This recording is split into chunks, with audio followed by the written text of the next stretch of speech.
Welcome back to my channel. Hope you've all had a wonderful day. Today's video is a book date. It is my third one of 2019 and I have finished the BFG. So now this, as I said, was my third book.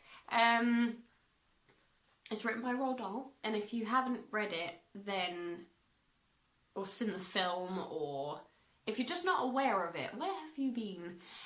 So for me, I actually found this one quite a difficult read.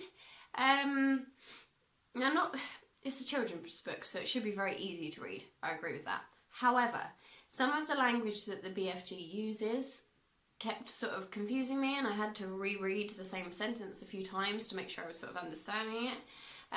Let's see if I can find an example.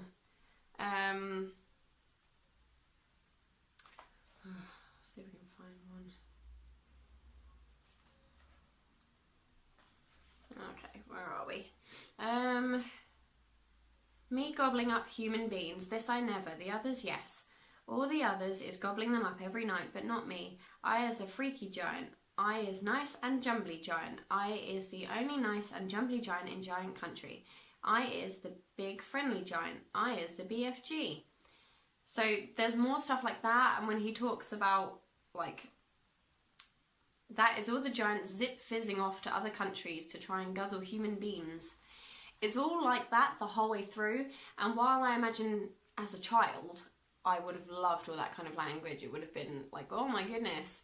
But as an adult trying to read it, I found it really quite difficult to get my head around some of the words he used. It is a fab book, and I really do recommend reading it, especially if you've got children, because I think it is really, really lovely. And as a child, I absolutely loved the BFG, the cartoon one. And I think hearing somebody else say the words, like in the film, is a lot easier to understand, but when you're reading them yourself, parts of it can get really confusing. So yeah, I did find this one took me a little bit longer than I would have liked, purely because I had to reread some sentences. But all in all, a really nice book. If you don't want spoilers, then switch off now. But if you don't mind, then basically the BFG meets a little girl called Sophie, and he takes her back to Giant Country, and he lives near 9 other giants that go around gobbling up human beings. So they will disappear off into the night and eat human beings. And it's about how the BFG and Sophie stop the giants. So I guess it's kind of not like a spoiler. It wasn't really a spoiler, but it sort of gives you a premise behind it. But the back just says, human beings is not really believing in giants, is they? Human beings is not thinking we exist. So yeah, you get the gist. It's about giants. But the next book I'm moving on to is quite a hefty book. It's a lot more pages than the last one, but it is wicked. So if you watched my intro video, then you will know that I actually bought this book a long time ago. I think I got about a chapter in and just couldn't get into it, and I gave it away. And then not that long ago, I saw it again at either a book fair or in a charity shop, and I thought, you know what, I'm going to rebuy it and I'm going to give it a go because I've heard so many good things about it. And I know the show up in London is fabulous, and the people that have seen it have rated it really highly. So I wanted to give the book another try. So it's by Gregory Maguire, Wicked, The Life and Times of the Wicked Witch of the West. The novel that inspired the hit musical and sold 2 million copies worldwide. So I will just read you the back. It says, fall under the wicked spell.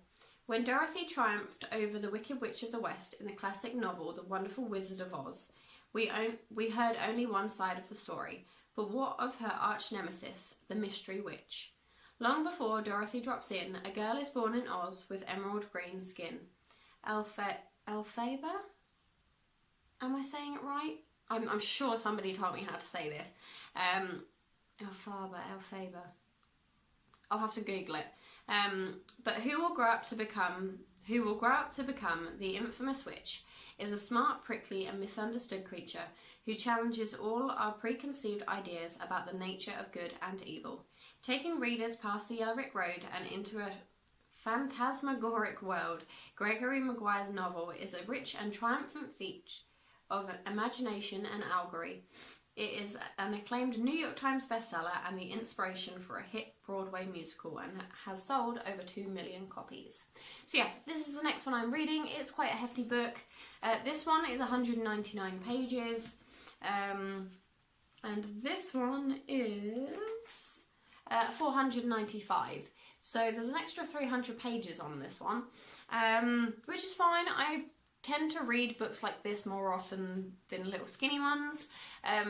But as I said, I am trying to read sort of like a regular size book, then a mini one, then a regular size one, to sort of space out the little books. So I feel like I'm having more of an achievement. But yes, so I have finished my third book of my 2019 books challenge. We are on to book 4, wish me luck. I'm sure I'm going to love it, but you know, new books sometimes take a little bit of a while to get into, but I'm really excited to give it a go, and I will keep you posted. So yeah, that's everything from me today. Thank you for joining me again, and if you haven't already, then please give this video a thumbs up and subscribe for more fun things to come. Take care, and I will see you guys very, very soon.